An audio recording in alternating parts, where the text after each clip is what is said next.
দাদা ঘরে আছো? হ্যাঁ ভাই, ভিতরে আয়। কিছু বলবি ভাই? হ্যাঁ দাদা, দাদা আমার 2000 টাকা লাগবে। এখনই লাগবে ভাই?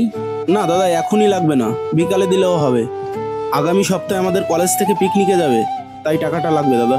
সাথী, ভাইকে 2000 টাকা দিয়ে দিও, আর তোর বৌদির কাছ থেকে টাকাটা নিয়ে নিস।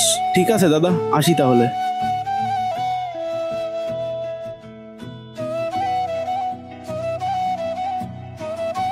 শুনছো, ঘরে একটাও কাঁচা বাজার নেই, বাজারটা করে নিয়ে আসো। ঠিক আছে, বাজারের ব্যাগটা এনে দাও, আমি বাজারে যাচ্ছি।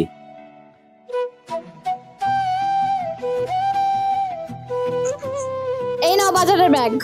ঠিক আছে, দাও।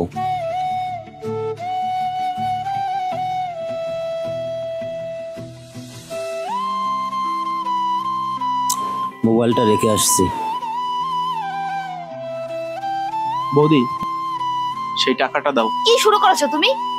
সবসময় শুধু টাকা টাকা, আর দাদার গাড়ি পর বসে কতদিন খাবে? আর এইভাবে দাদার টাকা কতদিন নষ্ট করবে? তোমার কি লজ্জা বলতে কিছুই নেই? তোমার জন্য না দেখছি আমরা ভবিষ্যতে কিছুই করতে পারবো না। নিজে ইনকাম করে নিজের খরচা চালাতে পারো না? না, পারে না। তোমার সমস্যাটা কিসের? তুমি কি তোমার বাপের বাড়ি থেকে টাকা এনে দাও, আর আমার ভাই আমার ইনকামের টাকা খরচা করে। আর এইগুলো যদি তোমার ভালো না লাগে, দরজা খোলা আছে, তুমি চলে যেতে পারো। আর এই নে টাকা ভাই।